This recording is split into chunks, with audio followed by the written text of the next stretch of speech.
What's up, everyone? Welcome back to the channel and to the Raiders franchise rebuild. There's going to be some B-roll playing recapping the last two episodes. If you haven't seen those and want a little bit more in-depth stats and whatnot, I suggest you going back and seeing those. But this is going to be a different type of video from the last two and probably a lot shorter. No live commentary except for the last game of the episode, as I had some audio problems while recording.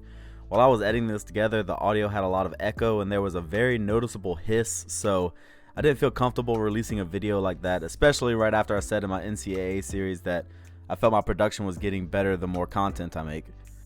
But we finished after last episode on a 2-game win streak, also winning 3 of our last 4, and 2 of those wins against division opponents. And now we get into this episode in week 15, sitting at 5-8 on the season. We're getting set to take on the Patriots. We did lose Jayon Brown at the end of last episode, but we got some guys back from IR as well. Devon Diablo will slide in, replacing him at right outside backer. I want to get him as many snaps as possible at the end of the year. And Curtis Bolton will actually move over to start at left outside backer, replacing Blake Martinez, who moves back inside, backing up Perriman. Bolton has played well when he's been given the chance, so I want to give both of those younger guys some games to develop at the end of this first season. And we're making Diablo a focus player for the rest of the year. I really like his speed and want him to eventually take over at middle linebacker. And I've spent some Coach XP to increase the player growth trait for Rich Gannon. Those went towards XP gains in training for both linemen and running backs, and improved the gains for our offensive coordinator. Specifically, increased run block finesse for our linemen, and that'll take us into our game against the Patriots. And we were able to come away with a win. 35-32 is the final. Our 3rd win in a row. A much bigger passing day than rushing, but we were able to create 4 turnovers, which became the difference. Derek Carr with a huge 5-touchdown day and 307 yards through the air. A great day out of him. Jacobs only able to muster 54 yards and 3 yards per carry, but you don't really need to run a lot when you throw for 5 touchdowns. And those 5 touchdowns went to Mac Hollins with 1. Devontae Adams and Darren Waller both had 2. Hollins led us in catches and yards with 5 for 100, and it looks like Jacobs even got involved in the passing game. You love to see him get involved even when the running game isn't working, and that's why I re-signed him. He can pretty much do it all. Defensively, Rock Ya-Sin led us in tackles with Perriman right behind him, and Perriman is taking over Jayon's sub-linebacker spot while he's out. Chandler Jones with our only sack of the game, and Blake Martinez, Deron Harmon, and Anthony Averett each had a pick. And Averett also had a forced fumble and the recovery, so that's the 4th turnover that we got this game. And I wanted to check on Diablo's playing time. He was on the field for 53 plays and only made 3 tackles. A bit of a lackluster day, but at least he's getting involved. We know he's going to be a project going forward. And Derek Carr's 5-touchdown performance was enough to give him Player of the Week honors. Some upgrades available after that game. Carlson will get an accuracy upgrade. We'll work towards making Parham a scheme fit, so he gets the power upgrade. And the same with Malcolm Kuntz, keeping him a scheme fit, so he will get a speed rusher upgrade. And before we get into our next game, I try and re-sign a couple guys. Anthony Averett gets offered what he wants, a 2-year deal, and he accepts. And I thought about re-signing Sidney Jones. He's only 26, so he has some room to improve, but I decided to wait on that.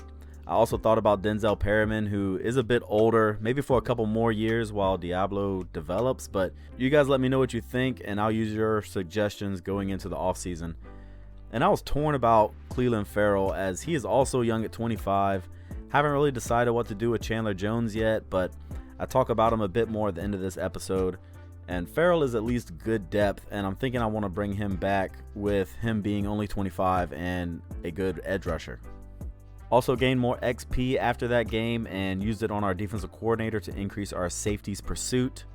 And going into this matchup with the Steelers, we are going to be without Colton Miller. So hopefully Thayer Munford can hold his own in week 16, and we get Miller back next week. So we'll see how it goes. And it didn't go very well. We lose to the Steelers 21-20 in a close game. Holy cow, we had 363 passing yards. A big game out of Derek Carr, but only 2 touchdowns, and he did throw 1 pick on the day. Jacobs had only 79 yards on 21 carries, so not very efficient. And Keelan Cole caught both of Carr's touchdowns and had 10 catches on the day. 363 yards to go around, so decent days out of Adams, Cole, and Hollins, at least yardage-wise. And on the defensive side, we were basically non-existent, with Harmon leading the team in tackles with only 6, but we did get sacks out of Chandler Jones and the Condor, Max Crosby. And I noticed going through that game that Renfro didn't get any catches, and it looks like he got injured with a quad tear, so he is going to miss the rest of the season, unfortunately. And that gets us set up in Week 17, taking on the 49ers. We have a few situations coming up against them, both pertaining to their defense. For the first situation, we are going against a hot opponent. We're going to be confident, not give them any bulletin board material, and that gives the 49ers an increase for their stats, as well as an increase for us. And we can steal their momentum if we win. And our second situation for this week is how we're going to attack their highly touted defense. Our passing offense as of late has been on point, so I think that's how we try and attack them, and we will need to throw for over 300 yards to get some XP from that goal. And luckily Miller is back at left tackle, so that will help with the pass protection, trying to get to that 300 yards. Some upgrades before the 49ers game to Max Crosby, working on his run stopping. And our starting safety Morig gets the hybrid upgrade to hopefully improve his coverage. And it does. And lastly, Munford, who filled in for Miller last game, sticking with the scheme fit, and he will get the power upgrade. And again, I try to re-sign a few players before the game. With Perriman, I'm not really interested in the 3-year deal, maybe a 2 at the max, but I do offer a 1-year deal for $6 million, and he does not like it, so back to the drawing board. Also try to re-sign Sidney Jones, same principles. I offered a 1-year deal, but he is not liking that. And lastly, Cleveland Farrell only wants 1 year, but we offer him a 2-year deal with a bit of a reduced signing bonus. And he did not like us dropping the bonus, so we shouldn't be too far off from him re-signing. And I'm sorry, but there's a trigger warning coming. We saw we lost to the Saints in Week 8, 0-24. Well, this game against the 49ers was almost as bad, 31-15. Right off the back, it looks like we didn't meet the 300-yard threshold and could not run the ball at all. And we couldn't stop them from scoring. Carr threw a touchdown and an interception. Jacobs had a good average on the ground, but didn't get enough carries to make it really matter. And of course, Debo and Adams both had huge days.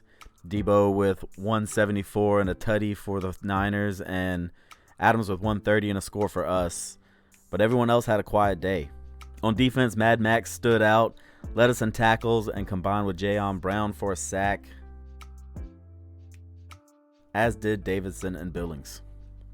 But even though we lost, and in that horrible fashion, for the hot opponent situation, we didn't lose morale because we chose to be confident. And being kept in check by this strong defense, our offense loses morale, which is unfortunate as we head into Week 18 against the Chiefs and their MVP candidate at QB, Patrick Mahomes.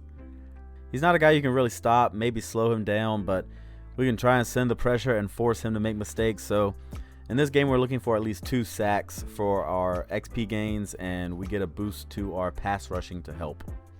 And more upgrades heading into Week 18. Miller gets a boost. We work on him becoming a scheme fit here. And our center, Andre Adams, same thing, sticking with the scheme fit upgrade. And that takes us to our final game of the season here at home against the Chiefs. We're treating this as an AFL throwback game, mainly because I just wanted to make this one a little bit special, so why not wear some throwback jerseys? I originally thought about actually re-commentating the whole game and all, but we're just going to be skipping through, highlighting some big and exciting plays, letting you see the touchdowns to help with some of the time constraints. Spoiler, we see some overtime in this game. And, you know, if you like this style of commentary where I just highlight some of the drives instead of how it's been in past episodes, let me know in the comments and I can try and incorporate some of that in later episodes. And we will start out here, second drive of the game, but first for the Raiders as the Chiefs got the ball first. They went 3 and out, good stand by the defense. We get the ball at our own 33 and hand it off quick to Jacobs. Jumping ahead a bit, we have 1st and 10 at the 39 of the Chiefs after a couple passes to Waller and such. Derek Carr throws it deep, and he has a man wide open. That is Keelan Cole in for the first score of the day as the Raiders jump out to a 7-0 lead. And this is the very next Chiefs drive as they have driven down the field. Raiders just couldn't very well stop them as they are at the 6-yard line looking to punch it in. They give the handoff to Clyde Edwards-Helaire, and he powers his way in for the touchdown, able to tie it up at 7 apiece.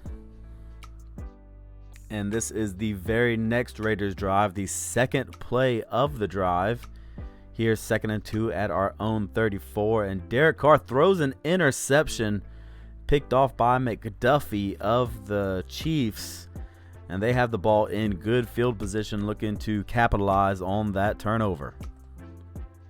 And the Chiefs were able to drive down the field, pretty much utilizing the pass to get down here to the 7. Patrick Mahomes drops back to pass. All kinds of time to throw, and he has a man open in the end zone. Mecole Hardman is able to bring it in. Touchdown, and that will put the Chiefs up 14-7 here with 5 minutes left in the first quarter. And from there, we do a bit of simming. We get the ball back at our 25 after a touchback. Driving down the field, a deep pass to Keelan Cole. 3rd and 2, 6-yard run by Jacobs. And a 19-yard touchdown run by Josh Jacobs to tie it up again at 14. Continuing our sim and jumping ahead, the Chiefs get a deep pass to get across midfield, still driving on this defense. Another 14-yard pickup by Travis Kelce. They're the 13. 3rd and 10, and they are short. And on 4th down, they go for it, and Clyde Edwards-Helaire is able to get into the end zone. They take a 21-14 lead as we get the ball back. We then go 3 and out and have to punt the ball away, giving the Chiefs another chance, and we are just going to skip ahead to our halftime, where the Chiefs are up 21-17 as they have the ball, just running this clock out. Nothing too eventful happening in between this. I simmed all of this pretty much leading up to halftime, and we start the third quarter into the sim, and we jump in after a long drive. Third quarter, just over 8 minutes left. The Raiders have the ball at the 13, thrown short to Waller, and he is dropped at the 10. 2nd and 7 now. Derek Carr over the middle, and that is a touchdown. The second of the day for Keelan Cole, and the Raiders have taken a lead here in the third quarter. The extra point makes it a 24-21 game.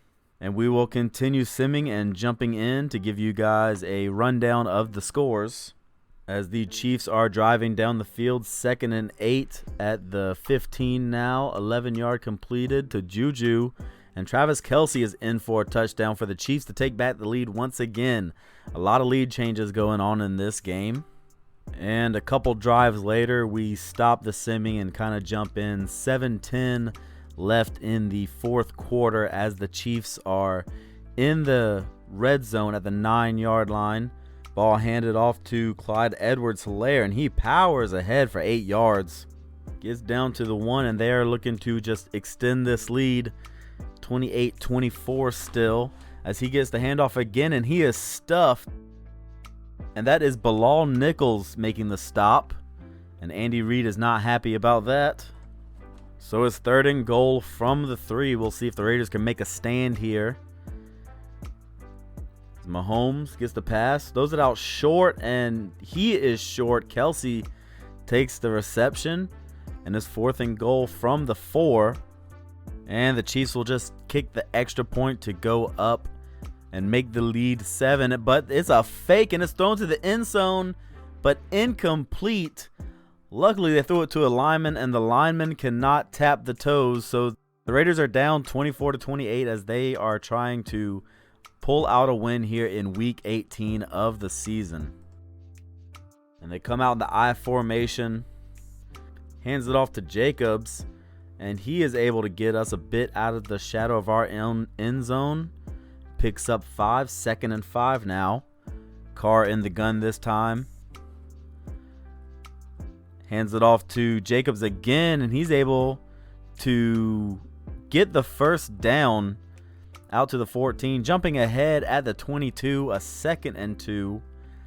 As Derek Carr play action, the blitz sent by the Chiefs, and that is complete to Davante Adams, and he is off to the races. The 20, the 10, in for a touchdown. A huge 78-yard pass to Davante Adams to come up huge with 3:17 left in the fourth quarter. Going up by 2, a 4-play drive. And the Chiefs, with about 3 minutes left, looking to try and take the lead back or at least get a field goal as they get past midfield with Kadarius Toney completion. Jumping in on this drive so we can see what happens at the 40-yard line. They are. Mahomes throws it short, and Edwards-Helaire powers through, able to pick up the first down and more, now at the 30 of the Raiders. Mahomes back to pass once again, throws it over the middle, and that is caught. Great catch. I believe that may have been Hardman, but down to the 7 now as Mahomes is back, and he is taken down by the Condor, Max Crosby. 2nd and goal, 45 seconds left. Thrown short to Edwards-Helaire, who gets down to the 6-yard line. 3rd and goal, 26 seconds left at the snap. Mahomes is back to pass. He's pressured, and he is going down. And that is Nichols and Jones combining on the sack. And it's 4th and goal. Raiders taking a timeout to try and ice the kicker, as the Chiefs look to just tie this up. No fake this time, and it is right through the middle. And we are into overtime. Chiefs take the kickoff at the end zone, and that is Diablo on the tackle. Good to see him getting involved in some aspects. So Chiefs have the ball here, the 21. Mahomes back to pass, throws it out to the right, and that is complete to a wide open Hardman. Able to get a first down out to about the 36. And 1st and 10. Patrick Mahomes in the gun. Raiders send 4. Pressure can't get there. A broken tackle by the Chiefs, and he is just short of the first down. That was Kelsey on the reception. 2nd and 1 at their own 45 as Mahomes double play action, if that's what you want to call it. Pressured and just has to throw this one away. So 3rd and 1, and that is a first down. Edwards-Helaire able to pick up about 10. At the 46 now are the Chiefs, as Edwards-Helaire gets the handoff again, and he is stumbling ahead. A gain of about 15, maybe a few more, as he gets the handoff once again, but stuffed. And that is Jonathan Abram making the tackle. 2nd and 9, 29. Patrick Mahomes throws it out short to the left, and he is tackled. 3rd and 5. At the 25, Mahomes back to pass, and he is going down. Luckily, just gets the ball away, and the Chiefs have to settle for a field goal. And that will mean the Raiders get one more chance to go down and try and win this ball game. And there is a penalty on the kickoff. Looks like it is holding on the return team, so that backs them up. 1st and 10 at the 15. Incomplete over the middle by Carr. 2nd and 10. Handoff to Jacobs, and he is smothered in the backfield, going nowhere. Dropped for 1. So big 3rd and 9, make or break. Intended for Waller, and that is overthrown. 4th and 9. They are going for it. Launches it deep, and that is batted away. And that is the ball game. Derek Carr, 287 yards, 3 touchdowns, and a pick. Only 59% completion percentage, so not a great day from him. Jacobs, 18 for 112 and a touchdown. That is what I like to see from him, but it just kind of got out of hand. We were just killed by Kansas City's receivers today. Looks like Cole was our leading receiver, 7 for 115 and 2 touchdowns. Big day from him. And Davante Adams had that big 78-yard reception. So you love to see those big plays coming from Davante Adams. You know, that's what we signed him for. And defensively, Jayon Brown was back, led us in tackles with 15, and Abrams was right behind him with 13. We get 2 sacks out of Crosby, and Nichols and Jones combined for 1. And Jayon Brown actually had an interception. I believe we might have missed that in the simming. And in our after-game presser, we weren't able to get the sacks on Mahomes we needed, so we have a decrease in our stats for next game, which doesn't matter as we have no next game. We have officially ended our season with a 6-11 record, last in the division. Not how we thought the season would go, not how fans thought the season would go. We started out 2-6, so under Rich Gannon we have been 4-5. Not terrible, but not fairly good either. At this point, I should have gone in and tried to re-sign a few players. I can still do that before the season fully ends. It's just not in my things to do page. I can go to, re-sign players in the manage roster tab. But I was distracted by the loss and just wanted to end the episode and edit this together so I could hopefully get to the offseason quicker. And since I did advance the week, it gives us a better idea of the draft pick we will have. And it's going to be a top 10 pick. I'm not 100% sure which pick yet, but definitely top 10. I'm thinking, anywhere from 3 to 8. So we could go out and get a big playmaker, maybe a linebacker that can do it all. Great wide receiver, offensive line, defensive line. I feel like those are our biggest needs. Or trade back to fix as many holes as possible. You guys let me know. And to give you an idea of our needs and what I'm thinking, I'm going to go through our salaries at every position so you can get a look at it, and through some of the players that I've added to our draft board at the end of that. At quarterback, I think we're set with Carr for a bit. I'll probably look to add a quarterback in free agency and maybe take a late round flyer on one in the draft or an undrafted free agent. There's at least one I like in this class that I think can be draftable in the later rounds. Same thing with running back. Abdullah is the only one not under contract. We have Jacobs, who just re-signed for 5 years, Bolden, who has 1 more year, and Zamir White on his rookie deal. Not really looking to add another back, maybe an undrafted free agent or 2, but nothing too splashy there. At fullback, Johnson isn't under contract. I'll probably let him hit free agency and see what that holds for us. We have the cap space, and a good fullback shouldn't break the bank, but there's also a bit of talent in the draft at the position. At wide receiver, only Adams and Renfro are under contract. I'm thinking I'd like to at least re-sign one of these guys back, either Cole or Hollins. I think Cole played himself into another contract, or if he turns us down, go after someone else in free agency. There's also a couple great receivers that I've thought about taking with our top pick if they're available, so you guys let me know what you would like to see after I run through some of those. Waller is staying at tight end for the foreseeable future. We still need to try and re-sign Moreau, but if he walks, we will most likely go after a blocking tight end. Free agency of the draft, kind of how it goes all the way. And the offensive line as a whole needs to be rebuilt.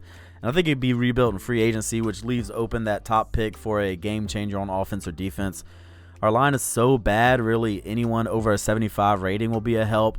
Maybe we can stomach a few guys staying in there like Parham and James at guard and center, but there's still some good talent in the draft class in the first few rounds. But every position along the line is a need, and the draft alone isn't going to help, but we still won't be going absolutely crazy in free agency either. We have to be smart about this and spend our money smartly. I'm not sure what to do with Chandler Jones. I'm leaning towards keeping him until he isn't producing. He's getting up there in age. He signed for 2 more years. He had a down first half while he was an outside backer in a 3-4, but once we made the switch to a 4-3 and he was strictly rushing the passer, he had 7.5 sacks in 9 games. So he could still impact the game. But what do you guys think? And tell me in the comments. Do you want to see us try and trade Jones or keep with him and maybe try and go after the top pass rusher in next year's draft? I'm trying to do this a little bit logically. He still produced for us, so I feel like he's at least worth keeping to see how he does a full year at the defensive end position. On the other side, Crosby and Kuntz are signed, but Farrell isn't too far away. He's still young and isn't asking for much, so I think we'll be able to re-sign him before he hits free agency. At defensive tackle, we have Nichols still signed for 1 more year. This is a deep, and I say deep, defensive tackle draft class, so definitely looking to take one of those in the first 3 rounds if possible. But outside of the draft, I want to re-sign Marlon Davidson. He has star development, and if all else, he can start alongside Nichols. I think that pretty much makes Billings obsolete, but going after defensive tackle early in the draft is a need to help our run defense, I feel. We have no left outside backers signed for next year. I'd like to bring back Kaiser and maybe Jenkins for the right price, but this is the other way we could go with our top pick. Instead of a wide receiver, we could go after an outside backer that can really do it all. I feel those are our 2 biggest needs for the draft, unless we go out and bring in a veteran that fits what we want to do. I'd like to have someone that can rush the passer and also isn't out of their element while in coverage. So let me know how you'd like to see me address this. At middle linebacker, I'd still like to bring back Perriman. I don't think Diablo is ready to start quite yet. Maybe some of you out there do, but I think some of his ratings just aren't quite up to par, so he may need another couple years. And if Perriman doesn't re-sign with us, then we can go after someone else in free agency or just roll with Diablo. He definitely has the athleticism for it, and I wouldn't be against seeing him start at middle backer. I'm also wanting to bring back Bolton, as he played well in the game we watched. I think it was the 2nd episode against the Broncos, so I'd like to have him as at least some depth in the middle. Right outside backer isn't a need, really, since we re-signed Jayon Brown, but he could use a backup that is better than Darian Butler at 62 overall. Cornerbacks Nate Hobbs, Rock Ya-Sin, Anthony Averett, they're a great trio that we can build around. They're all fairly young, and I think having them makes re-signing Sidney Jones less of a priority than I thought he was. But you guys let me know if you'd like to see him back. We can always pick up another 4th corner for cheaper in free agency or the draft, and Amik Robertson is also signed, but he could be shipped off for a later pick or just cut outright if others are better. We have Trevon Moehrig at free safety, so we're just looking for depth at that position. Maybe a veteran that has the mentor tag to help his development. And strong safety has some concerns for me. We had Deron Harmon start there once we took over, and Abram was a sub linebacker. I'd like to see him develop, but his coverage ratings are absolutely dreadful. So maybe we take a chance on a strong safety in the draft to pair with Moehrig, or take a veteran with better coverage skills, and we can use formation subs to get them both on the field. Let me know which of those ideas you like better, or if we just roll with Abram as a starter. And we still have to re-sign him, so it's no guarantee he stays with us. And looking at the draft class, a couple of our biggest needs are in the top 10, and we'll have a top 10 pick. Just the question is, do we go with the impact receiver or shore up the defense with a linebacker? Hell, we could even trade back for the right offer and try and get even more help, multiple picks in the first 3 rounds. Going position by position, Charlie Knight is the only quarterback I have interest in. First of all, he's the only scheme fit. He has good size, and the only knock is he gets happy feet in the pocket, which isn't always bad. Solid to good throw power, so not terrible, and he's an okay athlete. He's got some of the better accuracies and great throw on the run, under pressure, so I think he'd make a good project quarterback. We have no running backs on the board since it's not a need, but we have some fullbacks. We could take a chance on one late if it becomes a need for us. Wide receiver is a position I would like to target early, and there's at least a couple that I can be justified taking there, starting with my favorite, Tracy Torrance. He is huge at 6'6", 230, a great athlete with great to elite speed and also strong. We don't know much about his ratings. We do know he can catch, great medium route running and release, and I would love to have him on the team. Behind him in my ranking is Aaron Bridges, another big physical receiver with similar size. The biggest difference being he doesn't have the same high speed that Torrance does. And he has some similar ratings from what we can see, but the F injury rating is concerning. And if we miss out on both of them, there's D'Angelo Henry, who is a projected 1st to 2nd round pick. A deep threat with prototypical size, and he has some elite speed and agility. His stats look a little less impressive than Torrance or Bridges, but he can still come in and make an impact. And we have a couple tight ends on the board, and I want to highlight Will Sessions, the round 3 to 4 projected prospect.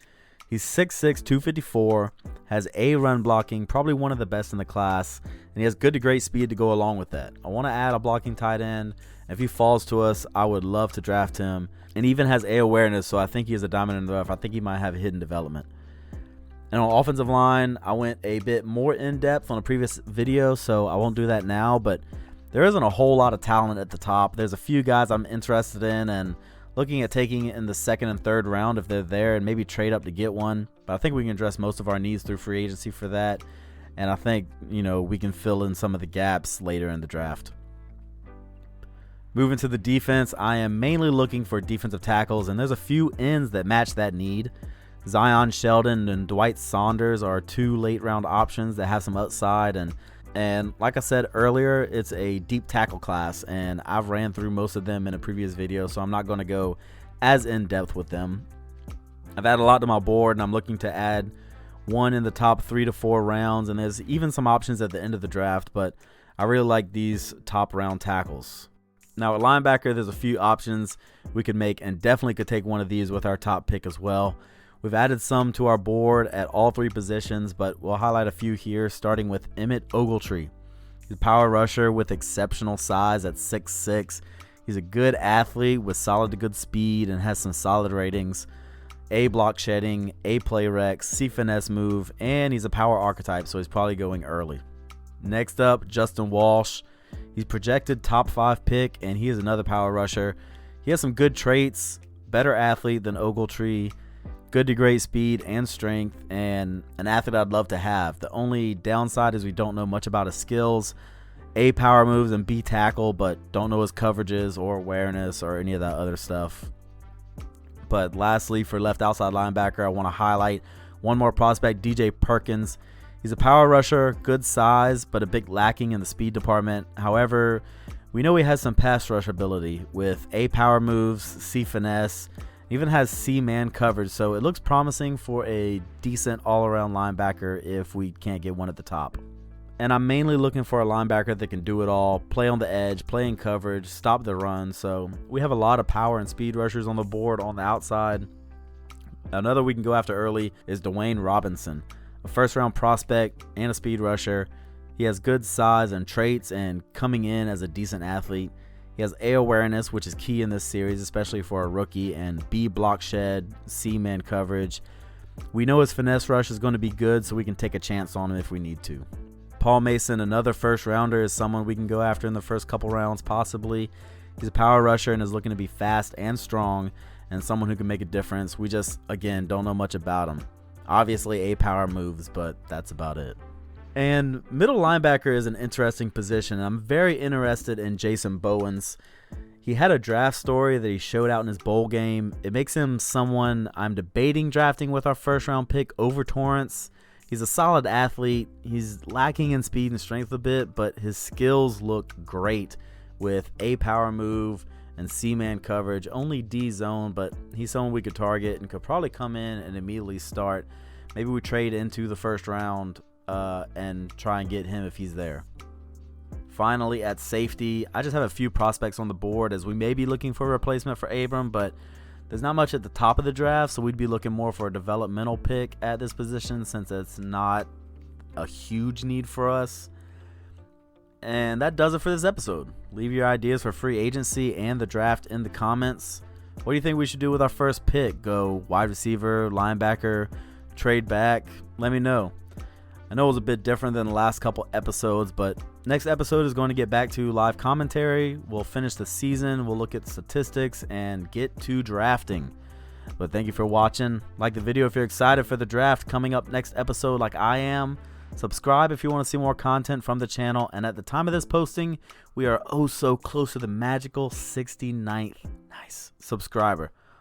Hopefully it'll come with this video. Y'all have a wonderful day, and I will see you next time for the full off season. Goodbye.